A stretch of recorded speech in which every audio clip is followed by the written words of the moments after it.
Pin hole non surgical treatment తో operation లేకుండా varicose veins, prostate, ఫైబ్రాయిడ్లకు రివియా వాస్కులర్ సెంటర్ లో అడ్వాన్స్డ్ ట్రీట్మెంట్.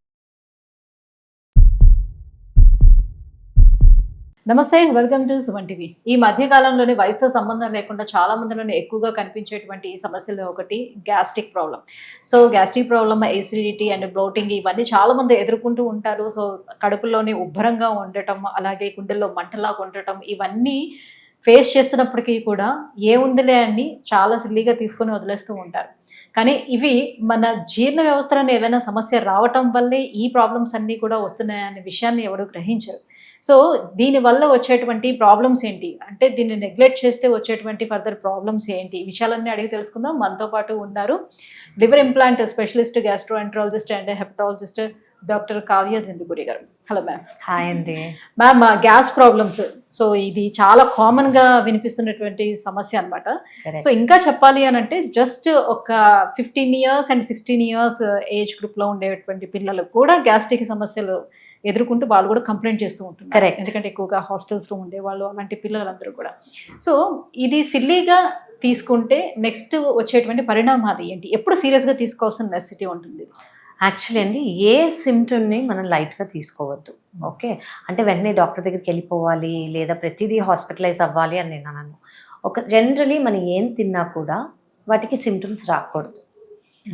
మనం తిన్నప్పుడు ఏదైనా సిమ్టమ్స్ వచ్చాయి అంటే ఈదర్ మనం సరిగ్గా తినట్లేదు, అంటే డైజెషన్ అనేది సరిగ్గా అవ్వలేదు, ఫ్రమ్ మౌత్ అవ్వట్లేదు, డైజెషన్ మనం కరెక్ట్ సలైవా ప్రొడ్యూస్ అవ్వట్లేదు, చూ సరిగ్గా చేయట్లేదు, అండ్ ఫుడ్ పైప్లో సరిగ్గా కిందకి సరిగ్గా వెళ్ళట్లేదు, యాసిడ్ సరిగ్గా ప్రొడ్యూస్ అవ్వట్లేదు, లేదా మనం కరెక్ట్ ఫుడ్ తీసుకోలేదు. ఈ రెండిట్లో ఏదో ఒకటి, either digestion or acid problem, లేదా we did not take the right food. ఈ రెండిట్లో ఏది అనేది చూసుకుంటూ ఉండాలి. జనరలీ ఫస్ట్ టైమే సిమ్టమ్ ఎవరికి రాదు. Okay, over a period of time మన బాడీ కూడా ఇస్ వెరీ బ్యూటిఫుల్ అండి. చాలా సార్లు ఇట్ విల్ ఫర్గివ్, కానీ ఆ ఇరిటేషన్ టైం ఇస్తుంది అండ్ చిన్న చిన్న సిగ్నల్స్ ఇస్తూ ఉంటుంది. అదే కాన్స్టెంట్గా పర్సిస్టెంట్గా అదే ప్రాబ్లం, అదే ఫుడ్, అదే లైఫ్ స్టైల్ మనం కంటిన్యూ చేస్తున్నాం అనుకోండి, it will give a warning. So అది ఏంటి అనేది మనం చూసుకోవాలి. జనరల్గా నా దగ్గరికి వచ్చే వాళ్ళు బ్లోటింగ్, లేదా కడుపులో మంట, లేదా కడుపులో నొప్పి, పై కడుపులో నొప్పి, లేదా త్రేనుపులు, అంటే తిన్నది బ్యాక్వర్డ్ ఫ్లోలో రావటం, ఇది చాలా కామన్. అండ్ ఇది 95% of the time it is life style and diet related only. ఇప్పుడు చాలా మంది తింటుండేటప్పుడు మధ్యలో గొంతుకులో అడ్డం పడుతుంది అని చెప్తుంటారు. ఇది ఎప్పుడో సమ్ టైమ్స్ ఒకసారి జరిగితే ఓకే, కానీ కొంతమందికి అసలు వాటర్ పక్కనే పెట్టుకుంటారు, ఇంకా ముద్దకి కూడా వాటర్ తాగితే గానీ దిగట్లేదు ముద్ద అని అంటూ ఉంటారు. ఇది అనేది వాళ్ళకి నిజంగా సమస్య ఉండడం వల్ల జరుగుతుంది? ఎస్ అండి, సమస్య కన్నా అందరికీ it's a very common phenomenon. అందరూ చాలా మటుకు ఫేస్ చేసేది. దీనికి 2 reasons చెప్తాను. ఒకటి, వాళ్ళ హైడ్రేషన్ లెవెల్స్ తక్కువ అయి ఉంటుంటాయి. జనరలీ వాళ్ళ వాటర్ ఇంటేక్ తక్కువ ఉందా, అదొకటి చూసుకోవాలి. 2, వాళ్ళు తినేటప్పుడు డైరెక్ట్గా మింగేస్తారు. మనకి ఫస్ట్ మాయిస్ట్ అవ్వాలి. సో మాయిస్ట్ అనేది సలైవా ద్వారా అవుతుంది, మౌత్ నుంచి స్టార్ట్ అవుతుంది మన డైజెషన్. సో చూ చేశారనుకోండి, మాయిస్ట్ ఫుడ్ అనేది ఫుడ్ పైప్లోకి వెళ్తుంది. అసలు ఆ ప్రాసెస్ లేకుండా మింగేశారనుకోండి, hard thing is going in to the food pipe. ఎవరికైనా అలా అవుతుంది. సో చూయింగ్ అనేది తక్కువ చేసే వాళ్ళకి ఇది చాలా కామన్ ప్రాబ్లం. సో తిన్న వెంటనే కూడా వాటర్ తాగొద్దు, కొంతసేపు టైం ఇచ్చి తాగమని అంటారు. సో తిన్న వెంటనే అలా వాటర్ తాగితే డైజెషన్ అనేది సరిగ్గా అవ్వదా? అవునండి. సో బేసిక్లీ మనం తినేది అరగాలంటే యాసిడ్ ప్రొడ్యూస్ అవుతుంది. యాసిడ్ ప్రొడ్యూస్ చేసేది ఎందుకు అసలు? బాడీ ఆ తిన్న ఆహారాన్ని బ్రేక్ డౌన్ చేసి బాడీకి ఏ నరిష్మెంట్ ఇవ్వాలో అది ఇచ్చి, ఏదైతే ఇవ్వాలో ఇచ్చి, మిగతా అది ఇంటెస్టైన్స్లోకి వెళ్ళి బయటకు వచ్చేసేయాలన్నమాట. సో ఈ ప్రాసెస్ అంతా మనకి బిగిన్ అయినప్పుడు యాసిడ్ ద్వారా బిగిన్ అవుతుంది. అఫ్ కోర్స్ మౌత్లో స్టార్ట్ అయ్యి స్టమక్లో యాసిడ్ ప్రొడక్షన్ ద్వారా ఇది బిగిన్ అవుతుంది. కానీ మనం వాటర్ తాగామనుకోండి, యాసిడ్ని డైల్యూట్ చేసేస్తాం. మనం యాసిడ్ డైల్యూట్ చేసేస్తే ఎఫెక్టివ్గా డైజెషన్ ప్రాసెస్ అనేది అవ్వదు. సో ఎస్, తిన్న వెంటనే వాటర్ తాగవద్దు. సో గ్యాస్ట్రిక్ ప్రాబ్లం ఉన్న, లేకపోతే ఈ బ్లోటింగ్ ప్రాబ్లమ్స్ ఉండే వాళ్ళకి, అసిడిటీకి జనరల్లీ ఎక్కువ స్పైసీ ఫుడ్ తీసుకోవద్దు అంటారు. అండ్ పుల్లగా ఉండేటువంటి ఫుడ్ కూడా తీసుకున్నా కూడా ప్రాబ్లం అవుతుంది అంటారు. ఎందుకని, ఏమవుతుంది? సో బేసిక్లీ ఏంటంటే స్పైస్ లెవెల్స్ వల్ల ఇప్పుడు యాసిడ్ అనేది already it's a very high pH content. Okay, so వీళ్ళకి ఏమవుతుంది అంటే అండర్లైంగ్ ఏరియా అక్కడ ఫుడ్ పైప్ కానివ్వండి, స్టమక్ కానివ్వండి ఆల్రెడీ ఇన్ఫ్లేమ్డ్గా ఉంటుంది. ఇన్ఫ్లేమ్డ్గా ఉన్నప్పుడు మనం ఆ లైనింగ్ని కామ్ చేయాలి. అంటే pH అసిడిక్గా లేని ఫుడ్స్ మనం తీసుకోవాలి. కానీ ఈ చిల్లీస్ ఆర్ మనం సవర్ థింగ్స్ అంటే పులుపు థింగ్స్ లేదా కారం తీసుకున్నాం అనుకోండి, వాటి pH కూడా తక్కువ ఉంటుంది, అంటే అసిడిక్గా ఉంటుంది. అలా అసిడిక్ ఫుడ్స్ ఆ ఇన్ఫ్లమేషన్ తగ్గదు, సిమ్టమ్స్ ఎక్కువ అవుతున్నాయి. అంటే టాబ్లెట్స్ తీసుకున్నంతసేపు it will be good, but tablets మానేశాక అండర్లైయింగ్ ఇన్ఫ్లమేషన్ అలాగే ఉంటుంది కాబట్టి సిమ్టమ్స్ విల్ పర్సిస్ట్. జనరల్ గా మన వాళ్ళు ఈ స్పైసీ ఫుడ్ ఎక్కువగానే తింటూ ఉంటారు. అందులో మనం మిర్చి వేసుకున్నా కూడా, గ్రీన్ చిల్లీ వేసుకున్నప్పటికీ కూడా కారం కూడా యూజ్ చేస్తూ ఉంటారు మళ్ళీ అధిక మోతాదులో. సో మనకి ఇక్కడ రెడ్ అండ్ గ్రీన్ ఉన్నాయి, రెండిట్లో ఏ చిల్లీ బెస్ట్ అంటారు? Okay, first of all I want tell you అండి, chilli in minimal usage is good. ఎందుకంటే అందులో ఉన్న క్యాప్సేసిన్ అని ఒకటి ఉంటుంది, అది డైజెషన్కి చాలా మంచిది. గ్రీన్ చిల్లీలో ఉంటుంది, రెడ్ చిల్లీలో కూడా ఉంటుంది, బేసిక్లీ చిల్లీలో ఉంటుంది. కానీ మనకి రెడ్ చిల్లీలో కొంచెం ఎక్కువ ఉంటుంది. ఓకే, ఎస్పెషలీ మనం రెడ్ చిల్లీ పౌడర్ యూస్ చేస్తాం చూడండి, ఏదైతే ప్రాసెస్డ్ ఉందో అందులో ఇంకా ఎక్కువ ఉంటుంది. సో మనం ఇప్పుడు చూస్ చేసుకోవాల్సింది ఏంటంటే, మనకి గ్యాస్ట్రిక్ సిమ్టమ్స్ కానివ్వండి, రిఫ్లక్స్ సిమ్టమ్స్ కానివ్వండి, బ్లోటింగ్ కానివ్వండి ఎప్పుడు ఉండవు లేదా తక్కువ ఉంటాయంటే క్యాప్సేసిన్ కంటెంట్ ఎందులో అయితే తక్కువ ఉంటుందో వాటిల్లో తక్కువ ఉంటాయి. అంటే గ్రీన్ చిల్లీ యూస్ చేస్తే chances of the symptoms coming are less. Okay, అదే రెడ్ చిల్లీ ఎక్కువ యూస్ చేసి plus process red chilli powder use చేశారనుకోండి, కడుపులో మంట లేదా రిఫ్లక్స్ సిమ్టమ్స్ లేదా పొట్టలో ఉబ్బసం లేదా ఆయాసంలా అనిపించడం ఇవన్నీ కామన్. సో ఏ చిల్లీలో అయినా అదే క్యాప్సిసిన్ ఉంటుంది, కానీ తక్కువ యాజ్ కంపేర్డ్ గ్రీన్ చిల్లీలో ఉంటుంది. ప్లస్ గ్రీన్ చిల్లీలో వైటమిన్ సి కూడా కొంచెం ఉంటుంది. సో ఇవన్నీ దే గుడ్ ఫర్ హీలింగ్ కూడా, గుడ్ ఫర్ డైజెషన్ కూడా, కానీ కరెక్ట్ అమౌంట్లో తీసుకోవాలి. Extra spicy, double masala, double spicy ఇప్పుడు ఇలా డైరెక్ట్ గా కూడా చాలా మంది తింటారు.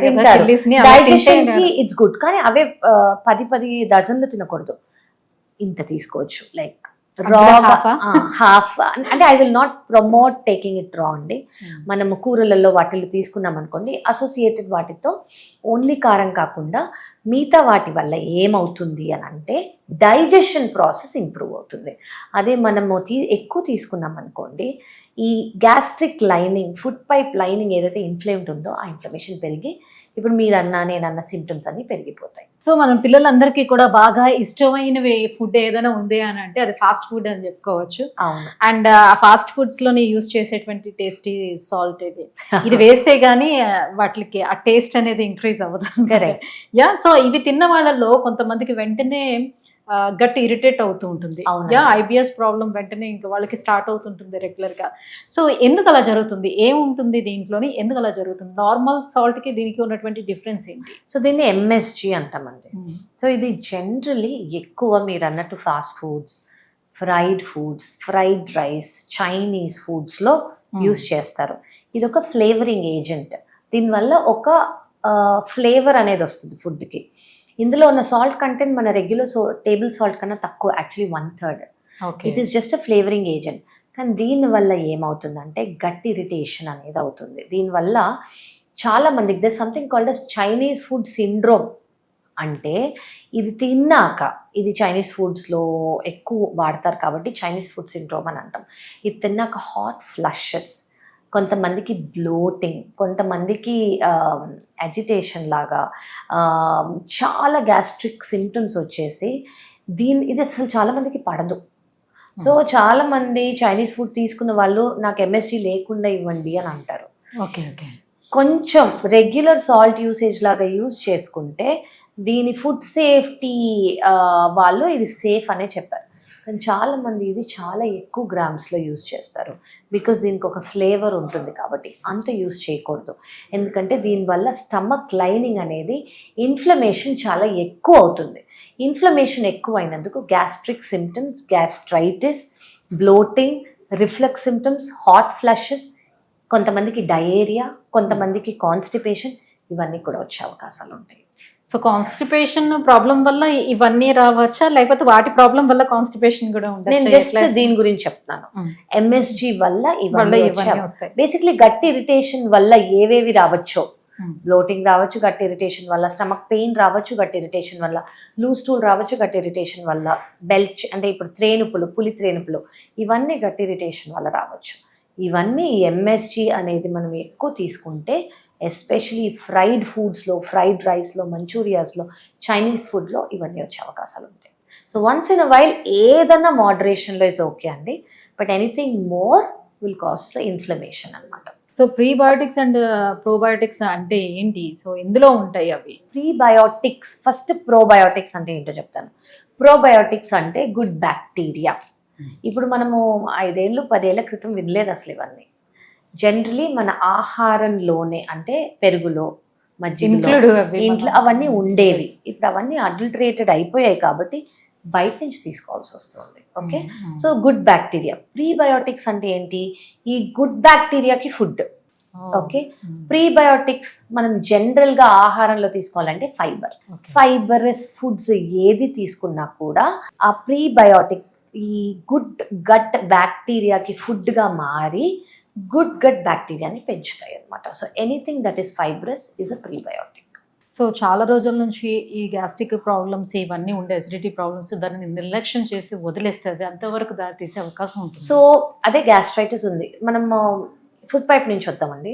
ఫుడ్ పైప్లో ఈసోఫేగస్ అంటే ఫుడ్ పైప్ లైనింగ్లో రిఫ్లక్స్ సిమ్టమ్స్ వచ్చినా, లేదా లైనింగ్లో ఇన్ఫ్లమేషన్ ఉన్నా మనకి ఈసోఫేజైటిస్ అని వస్తుంది. అందులో గ్రేడ్స్ ఉంటాయి, గ్రేడ్ 1, గ్రేడ్ 2, ABC అలా ఉంటాయి అన్నమాట.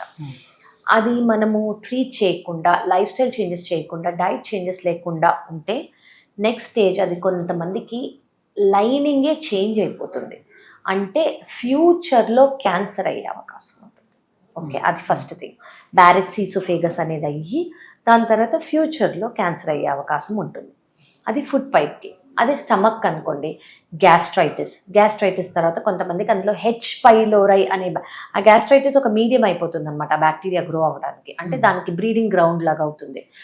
H. పైలోరై అనే బ్యాక్టీరియా గ్రో అయ్యే అవకాశం ఉంటుంది. ఆ గ్యాస్ట్రైటిస్ అల్సర్, పెప్టిక్ అల్సర్ డిజీజ్ని కాజ్ చేస్తుంది. ఇలా అల్సర్ అండ్ మనం డైట్, లైఫ్ స్టైల్, మెడికేషన్ తీసుకోలేదు, H. పైలోరై బ్యాక్టీరియాని క్యూర్ చేయలేదు అనుకోండి, కొంతమందిలో ఎవరికైతే జెనెటిక్ ప్రీడిస్పోజిషన్ ఉంటుందో, లైఫ్ స్టైల్ చేంజెస్ చేయలేదనుకోండి, వాళ్ళలో క్యాన్సర్ వచ్చే అవకాశం ఉంటుంది. సో ఈ గ్యాస్ట్రిక్ అవ్వచ్చు, బ్లోటింగ్ సమస్య కానీ ఇవన్నీ కూడా ఎసిడిటీవి కంప్లీట్గా క్యూర్ చేసుకోవటానికి అవకాశం ఉంటుంది. ట్రీట్మెంట్ తప్పకుండా ఉంటుంది. ఎప్పుడు ఉంటుంది అంటే మీ బాడీ మీకు సిగ్నల్ ఇస్తూ ఉంటుంది, దేర్ ఆర్ సిమ్టమ్స్ అని. అది మనం ఇప్పుడు మాట్లాడుకున్న ప్రతి ఒక్క సిమ్టమ్ అండి, బ్లోటింగ్, మైల్డ్ డిస్కంఫర్ట్, లేదా రిఫ్లక్స్ సిమ్టమ్, లేదా పెయిన్, లేదా alteration in bowel habits, loose motion అవ్వచ్చు, కాన్స్టిపేషన్ అవ్వచ్చు, లేదా తిన్న వెంటనే బాత్రూమ్కి వెళ్ళాల్సి, సడన్ ఆన్సెట్ అంటే అప్పటి వరకు లేదు, తిన్న వెంటనే బాత్రూమ్కి వెళ్ళాల్సి వస్తుంది, లేదా పొట్ట ఉబ్బసంగా ఉండటం, కొంచెం తిన్నా ఫుల్ అనిపించటం, లేదా చాలామందికి కొంచెం ఆయాసం వస్తుంది తిన్నాక కొంచెం నడవంగానే, అది లంగ్ అండ్ హార్ట్ ఇష్యూస్ కాదు, దీనివల్లే. సో ఇవన్నీ చిన్నగా బాడీ సిగ్నల్స్ ఇస్తుంది.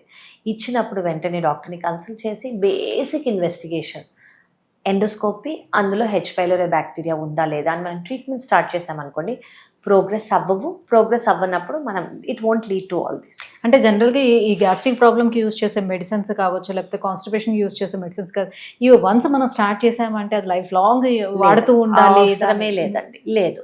నేను చాలా స్పెసిఫిక్గా నేను మెడికేషన్ స్టార్ట్ చేసేటప్పుడు నేను ఒక diet and lifestyle programme ఇస్తాను. ఆ diet and lifestyle programme follow అయితే మీరు మాటలు తీసుకున్నాక కూడా అండ్ ఆపేశాక కూడా సిమ్టమ్స్ అనేవి తెలిగిపోతాయి. You don't have to take it all over again. So ఆ కొన్ని 3 months to 6 months స్ట్రిక్ట్గా డైట్ ఫాలో అయ్యారనుకోండి, లైఫ్ లాంగ్ ఏం కావాలంటే అది తినచ్చు. Right, thank you ma'am. ఈ గ్యాస్ట్రిక్ సమస్య, అసిడిటీ అండ్ బ్లోటింగ్ రావడానికి రీజన్స్, ప్రజెంట్ మనకు అందుబాటులో ఉన్నటువంటి ట్రీట్మెంట్స్, లైఫ్ స్టైల్ చేంజెస్ ఏం చేసుకోవాలి, ఈ విషయాలన్నింటిపై అవగాహన కల్పించినందుకు thank you so much. Thank you so much. Thank you.